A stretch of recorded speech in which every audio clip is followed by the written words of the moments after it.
Welcome to the TFD Performance Podcast. I'm your host, Jordan Sullivan, and this is the show where we break down popular science into easily digestible and actionable information to give you the blueprint to be a high performer in your life. Today, I'm joined by Senior TFD Performance Dietitian Jack Doherty, and we're breaking down what it is really like to work as online health professionals. In this episode, Jack and I discuss the pros and cons of establishing yourself in the online space, the importance of networking, how critical a good routine is, and we finish off with our top tips for people looking to make a career change into the online world. Let's get to it. All right, back for another episode of the TFD Performance Podcast, joined by Senior Performance Dietitian Jack Doherty. Been a little bit between drinks. Jack, give us a quick 1 minute rundown of what you've been up to the last couple of weeks. So I got back yesterday from Las Vegas. I had just out there helping UFC athlete Jordan Wright with his fight week. So a lot of cooking, a little bit of weight cutting.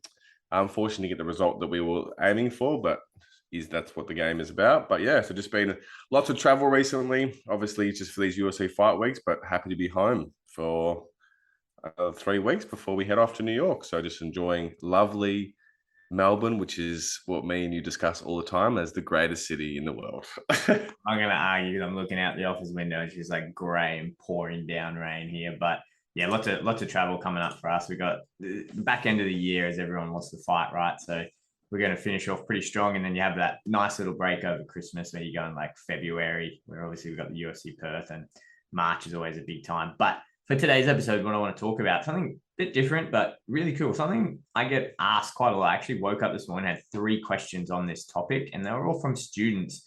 And they were asking, what should I do when I graduate? Should I go into private practice and should I work with someone and work in a physical office? Should I go into a hospital and work in a physical hospital? Or should I do what you guys do and work online? And I think it's a very interesting topic to talk about. But it's really important because I think it's a super viable option for a lot of students or even current practitioners now if they're not happy with what they're doing. Like we see it time and time again and over in different professions throughout the health space. You can make a very, very, very good living working as an online health professional, but there's pros and cons to doing it. And I think before you go into it, you have to have a good grasp of what those pros and cons are. So what we're going to do today, Jack and I are going to give you guys what our experience is with, what we like about it, what is a bit challenging about it, and we'll leave you guys with a little bit of advice. But before we get started, Jack, before you got into this and doing this with TFD, you had the classic office job, right? Like you were working in the office 9 to 5. Tell us about that. Yeah, what a lot of people don't know is for about 9 or 10 years, I was actually a tax accountant. So I did the classic 9 to 5, Monday to Friday, and the occasional Saturdays. And I used to, just be in an office that whole time, doing tax returns, lots of admin and those kind of things. So before I decided that was not what I wanted my life to be and decided to just switch to go back to university and something like that, I had the classic 9 to 5. And I think, at the time, tax accounting pays well. But it was, I would describe it as soul destroying. My experience was soul destroying. Loved my boss at the time, loved the clients that I had, but again, just that monotony of a 9 to 5 in a position where I didn't enjoy the work was actually soul crushing. Yeah, when I graduated, I think I had 3 full-time salary jobs before TFD kicked off to a point where I dropped all of them and just went all in on that. And soul crushing is a tough term to use, but I think it's very individual, right? Some people can do it and they absolutely love it and they thrive in that environment. For some people, they just don't. And that's a real reality. And I was exactly the same. I did enjoy my work. I enjoyed the people I worked with. I really liked my bosses and all the clients we had and patients we were seeing and whatnot. But it got very monotonous and it got very, waking up Monday. I knew I absolutely had to get out of it when I dreaded Mondays, and I really, really look forward to Friday afternoons. When I got to that point, I was like, okay, I got to get out of this because this doesn't seem like a normal, healthy relationship with my work that I can do for the next, say, 60 years of my life or whatever. So let's talk about going in. I think when we talk about working online, let's start with the pros because there are a lot of pros. And I think nowadays we're seeing so many health professionals go on there. I will put a disclaimer out there, and I don't even know that. Like I do know, but it's important to understand that if you're, say, a dietitian listening to this, it's a bit of a blurry area, if I'm being honest. Right now, it's a bit of a gray area. I do not think at all we're exploiting it. I think we're doing, in my vision of what we're doing at the company, online was always the best option because I wanted to get a message out to as many people as possible. And I think we've achieved that. My 4 or 5 year goal was to have impact on everyone in Australia. And we're about 4.5 years deep now. And I think we've had an impact on not just all of Australia, but going worldwide in countries I never, ever, ever would have imagined. And we've been able to do that because we have such a strong online presence and we do all our work online. However, you do need to understand as a health professional, the lines are a bit great. Like they're a bit blurred. Like when you graduate, okay, well, where is your registration? These are common things that you'll find and face. And there is something you need to be aware of. And it's probably something worth talking about with your organization or finding someone in the field and saying, hey, how have you found this, just straight off the bat? Yeah, 100%. I think that in terms of starting off with the pros, what I would say is the biggest one for me is the flexibility of my hours. So what I mean by that is, like, yes, I probably do a lot more hours than my 9 to 5, 40 hours a week. So I do more hours, I would say, weekly than I ever have before in this position. But the pros of this being on this kind of this level is that, I fit my work around what I want to do. So I get to train when I want. I get to go for lunches with people when I want. I get to spend time with my family, my friends when I want.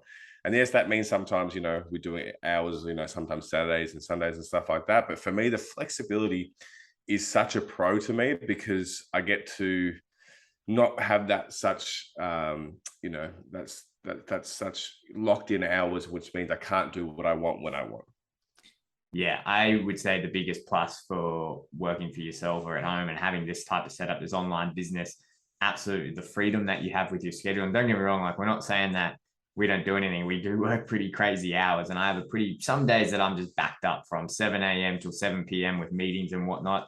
But you know what? I choose to do that. And I think the biggest thing for me, especially when I was living overseas in Toronto, this really hammered this home for me, is being in traffic and commuting. That was one of the things that absolutely destroyed my quality of life. And I think it's something we do not talk about enough in the health space, is how detrimental that is to your mental health and your physical health. Sitting in a car, being stressed out by the traffic and having to budget that extra time that you're not getting paid for to get to your work. That was something that I really disagreed with. And that's something I'm really, really grateful for now that I'm working at home. And like Jack said, you have the freedom with your schedule. And a lot of us on the team, we all train, we all do these other things. We've all got other commitments.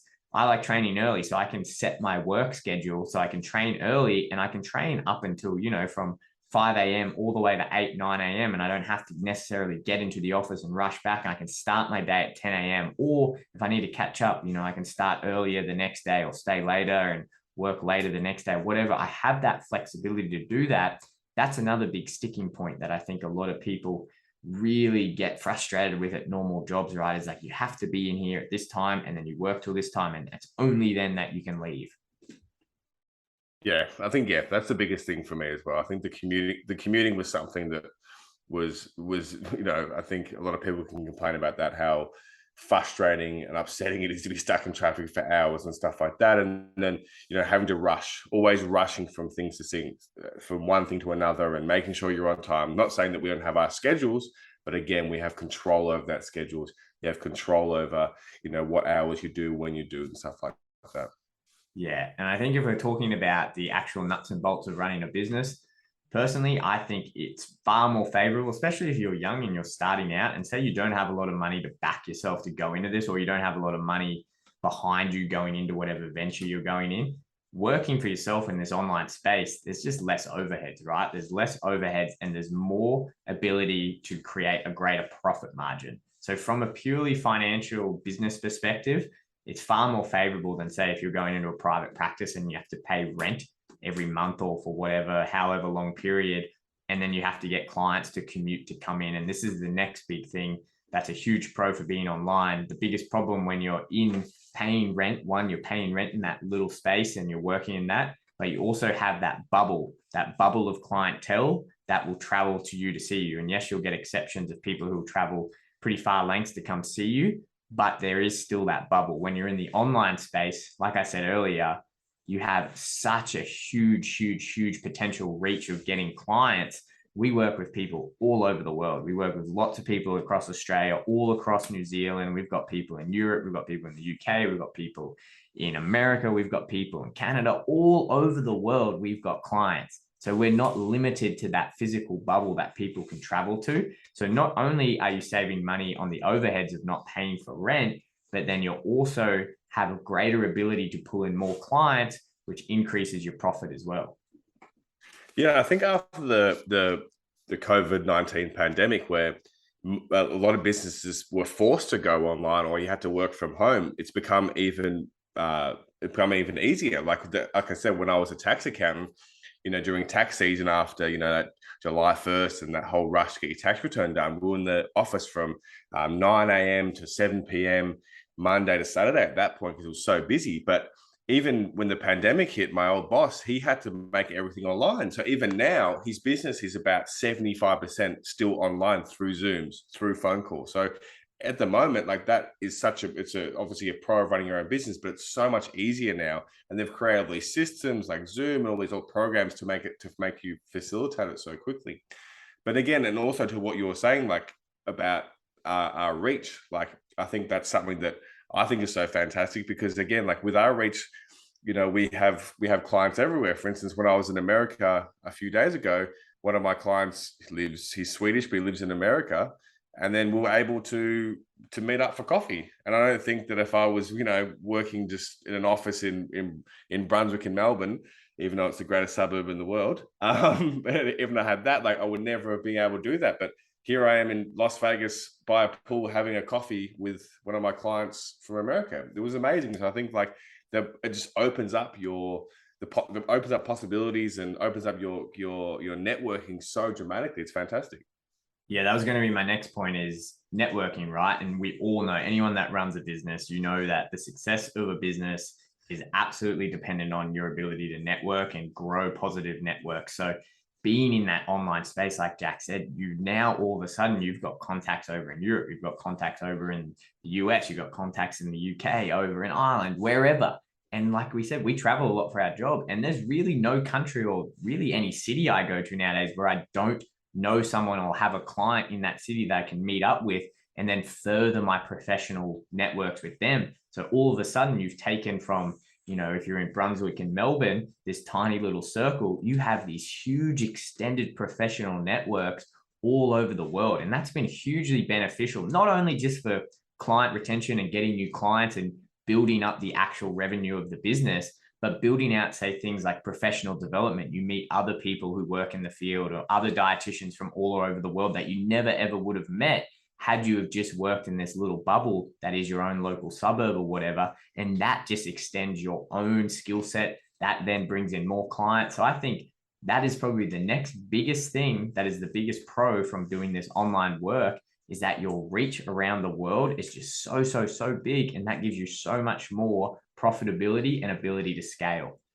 Yeah, a perfect example of that is in July of this year. I was in Atlanta, Georgia, in America, and I was just having lunch with a few guys at the PFL show. So obviously I was there to help Jenna Fabian make weight.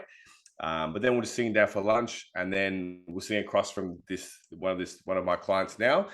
He's a Swedish MMA fighter, and then his manager just leant over and goes, "Hey, are you the guy from the podcast, the TFD podcast?" And I said, I'm like, "Oh yeah, I'm one of the guys that, Jordan Sullivan and myself, we do the podcast, and so does most of the team."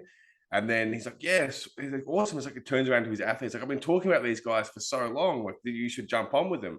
And just to show how powerful it is that, again, like, the reach you can get being online, using just, Instagram without even, no paid promotions. It's as simple as us posting a podcast link, has then created halfway across the world, talking to a guy in Atlanta, Georgia, who's from Sweden. And then we've created this network between us now. We're still working together. And it's just something that would never have been capable if it wasn't for what we do. And that's another good point. And probably the third thing I want to talk about, and it's in terms of growing and scaling your business, especially when you have something like a service-based business like ours, where yes, we're seeing clients and you have that as one of your revenue sources. But to grow out those networks and to create other revenue sources, you need to put time and energy into other things. And for us, the podcast is a big, big thing, but it's also something that takes up quite a bit of time. Like doing this obviously chews into our time, but that's something that we can do because we have access to this time that's made available for us because we have this online schedule. Yeah, of course. And I think like, what we're saying sounds very glamorous and stuff like that. We will get to the cons of it all, but yeah, I think the final thing, the pro that from my perspective, which I think has been, something that I'm very grateful for, is the travel that we've been able to do through this job.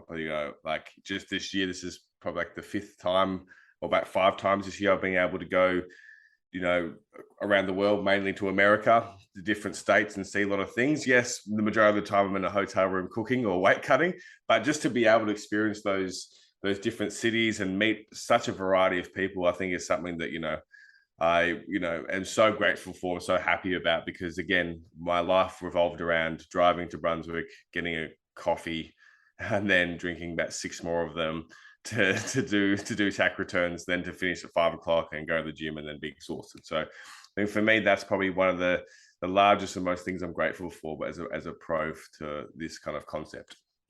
Yeah. So in that, let's get into the cons, because there are a few and you need to be aware of them if you're going to do this. So I think I'm going to go through a list and then we'll discuss them in more detail. So the first one, I would say the lack of work environment does not suit everyone. There are people that need that office workplace and they need that structure. They need to know that they go 9 to 5. And then when they're in a workplace, they need to have work given to them, that they need to work otherwise. And that's nothing wrong. If you're that person, there's absolutely nothing wrong with that. You just need to be able to recognize that, because if you are that person and you try to put yourself in the home work or online business space, you're probably going to struggle and it's going to be really, really difficult. The other big thing that needs to be discussed is communication and establishing boundaries with your clients. When you're online, this is something that a lot of people really struggle with. We have worked on this for years, and I think we offer quite a lenient service when it comes to our clients, especially my own, when they're on my top retainer clients that are paying a lot of money to have access to me. However, there needs to be a boundary, because if you think when you go to a doctor or you go to a physiotherapist, you're paying for 15, 30 minutes of their time and you only have that time to talk to them. You don't have their phone number that you can text them and say, oh, actually, I wanted to talk to you about this, or oh, actually, I forgot to bring this up, or what did you say again? You only have that 30 minutes. In the online space, especially nowadays, there's a lot more freedom with communication, and you have to be prepared for that. You have to be prepared for your phone going off and your clients messaging you, and it's up to you to establish those clear boundaries with them of, yes, it's okay to communicate with me between these hours and this much, and then this is not okay to do. Yeah, I think like a lot of my friends and family always comment about how much my phone is going off and how much I am on my phone. I think, yeah, like as a specialty service, and I think myself as, a lot of my clients and my friends, I try to be there as much as possible, and sometimes that is at extreme hours. I don't think that I'm never texting someone, like I'm texting on the call or email with one of my clients probably every day of the week. So I think, like, obviously I'm blessed to be in this position. We'll never complain about it. But yes, I can't, like, the volume and the level of communication that it takes to run a business, a successful business, and keep your clients happy and make sure everyone's supported can be very, very time consuming. So yes, a lot of my friends, you go on a holiday, they just switch their phone off 2 weeks that they got off. I think, for someone like us, I think it's, it's not 9 to 5. My phone will go off until 10 o'clock at night, and I'll wake up and I'll check my alarm will go off, and then my phone screen will be full of emails, Instagram, phone calls, messages. So it's one of those things where, yes, I am basically nearly accessible 24/7. That can be some very, very overwhelming. Yeah, absolutely. And I think the other thing on top of that, again, you need to be the right personality for this, because if you are not and you're left to your own devices, you can be extremely inefficient with your time. And that can be super self-destructive. That can be very self-destructive to your bank account and to your mental health. If you are in this situation where you're getting all these messages all the time, you haven't set a good daily schedule, you don't know, okay, when I get up from these hours, I'm doing this. When I'm doing from 10 to 12, I'm doing this specific task and I'm turning my phone off and not doing this, and I'm allowing this time to catch up with clients. If you are not the person that is very good at that and being able to designate those times, you're going to struggle with this big time, because your clients are going to want to always have access to you, because we live in this online world. We live in this virtual reality now where everyone has a phone in their hand that they can talk to their friends at any one time. We live in this world where we're getting VR and, Meta and all these spaces where we're quite literally always able to access the digital world. So we're seeing that transfer over into online businesses as well. Again, I'm making this point. It's why it's so important to set these clear boundaries with your clients. And you need to be the right personality to be able to manage your day, to be able to say, I want to get up at 6 a.m. and from 6 a.m. to 7, I'm going to work out. And then from 7:30 to 8, I'm going to get ready. And 8 a.m. to 10, I'm doing this. And then 10 to 12, I'm doing this. And you need to set these days out. And you need to be able to do that consistently. Otherwise, you're going to struggle big time and you'll implode, and you'll have a very, very negative effect on both your bank account and your mental health. Yeah, I think what we spoke about, the freedom of, of the online, of having your online business and stuff, is a major component. But in saying that, myself, I'm very organized. I have my plan for the next day. So I wake up at 6 o'clock. I have training. I do all my emails. I follow up on my clients. I go to training from 9:30 to 11. Then I go back and review everything. I do my phone calls, my Zooms, any plans. Everything's very structured. Yes, I do have the freedom, but also we're very structured in the way we do things, because simply you need to be, if you're having the volume of clients that come through with us, and especially sometimes consultations, new clients and stuff like that, you really have to be an organized person and be able to deal with the stress of this stuff. So, I think we'll talk about the stress of our job specifically in one of the other cons, but I think, that's something to be noted in terms of the freedom, but also the need for good organization. Yeah, I think that's the final one, just because we're coming up to time here, is the stress of it, right? And I think when you want, and this is just running a business on your own, period. It doesn't have to be an online business, it can be any type of business. But when you do this type of business, when you're working in the online space, you're consulting clients, you've got other revenue streams, you've got other things that you're managing, the stress is huge. Like, the stress is, regardless of how well you think you're handling it, the stress is always going to be there. So you need to establish really good practices to manage that stress, handle it. You need to optimize your day. I hate saying that. And I know people see that and they're like, oh my God, don't have to promote any of that hustle culture. We're not promoting any of that. But if you want to avoid imploding, you really have to set these clear boundaries and really set yourself up for success by having good practices on how you manage all of that stress, because there's going to be a lot of it, especially once you start getting clients. And when you go through that transition period, and we've both been through this, where you take on more than what you can chew, you bite off way more than what you can chew, because you want to get that money coming in. And then you realize, oh my God, I left my 9 to 5 and now I'm just working 24/7. I'm just working all the time. And yeah, I'm making this money and it's cool, but I'm just stressing myself out. I'm just always on the phone to clients. I never have time to do this. You need to be able to wind that back. And I think, if I'm going to finish this off and we're going to say any advice, I think one of the biggest pieces of advice, and something like I do with all you guys when you guys all start, and every quarter we review this, it's like, what do you want out of this? What do you want out of this? What is your financial dollar amount that you'll be very happy with? Do you have other investments that you want to do? Do you have other businesses you want to run? Do you want to have a car that you want to buy? Whatever it is you want to do and why you're getting into this, be very crystal clear on it and understand what you need to do to be able to get there. Because if you just let it go with the fates of the wind, it'll just fly off and you'll just fly up and get dropped down just as hard. You need to have a very, very clear goal and very clear systems of how to get there. I think another bit of advice that I would give to people if they're going into this space is make sure you have a niche. I think it's a very difficult area to go into if you're just trying to be a generalist in anything. I think in the online space, people are looking for very specific solutions to very specific problems. And if you're going to succeed as an online coach, as an online business person, as an online health professional, you need to be offering a very specific solution to a very specific problem that's probably going to come way of, say, a Google search or a social media search, and then you're going to be the person that pops up. Very, very hard. I don't know too many people who are really vague generalists that do really well in this space. I think the other thing on top of that, if you're going to come into this space, you need to make sure you're actually really good at what you do, because like I said at the beginning, there's a lot of blurred lines here when it comes to, okay, how does an Australian qualified person treat someone that's in America? And you just need to be very, very good at what you do. You need to be very aware of where your own professional boundaries are, not to cross them. And you need to be able to, hey, if I'm not the person for you, I need to be able to refer you onto someone. That can get a little bit murky when you don't have people, say, in your office, or you don't have a HR department that's always screaming down your neck doing these things, and you're left to your own devices. So you need to be very, very good at what you do, and you still need to show a high degree of professional diligence.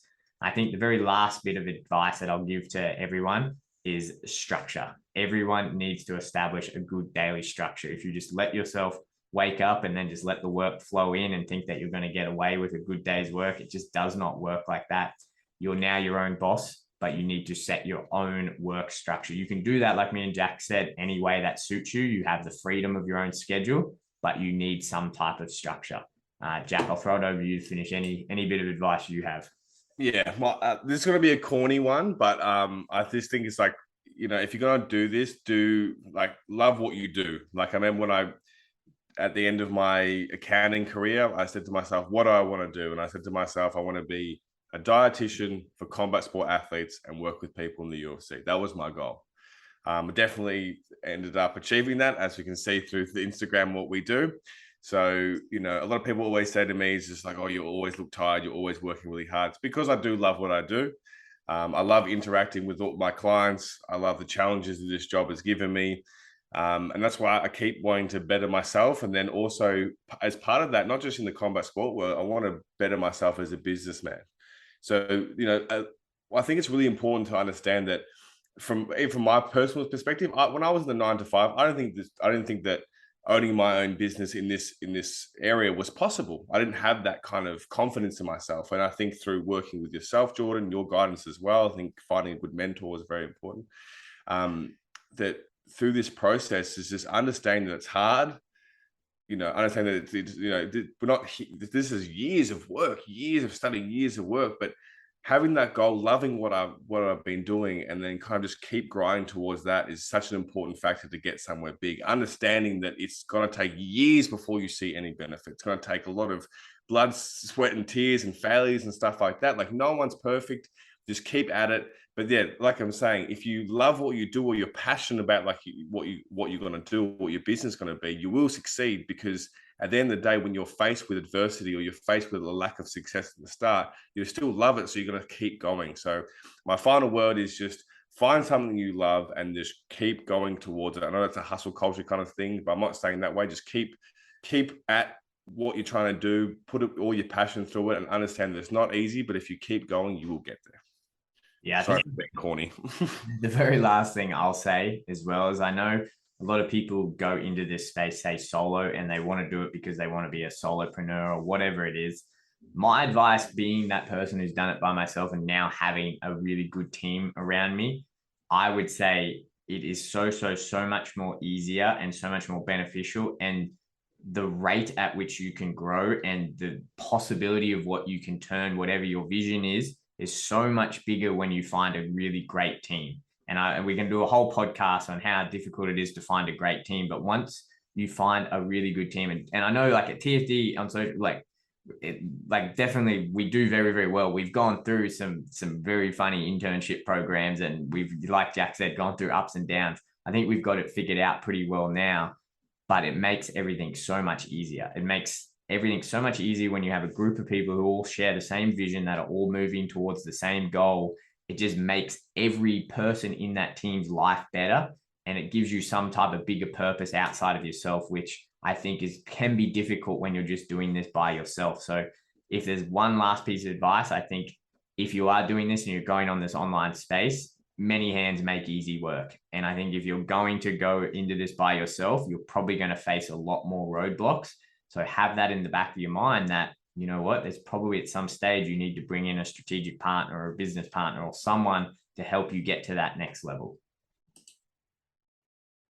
All right, so that is it for that one. Let us know what you guys think about that. That is a bit different to our usual content. But like I said, on my Q&A, I get a ridiculous amount of questions from students asking about these things. If you want Jack and I to dive deeper into the business side of what it takes to be an online dietitian or an online sports nutritionist or whatever area you're going into, let us know. Also encourage you guys, we have dropped the new TFD Performance Hub. You guys can head to the link in our social media bios and you can head to there. You can sign up there. We're getting a new discussion forum on that. We've got a performance nutrition for BJJ course. We've got about 5 other courses dropping before the end of the year. So make sure you guys check that out. But until next time, Jack, we'll chat soon.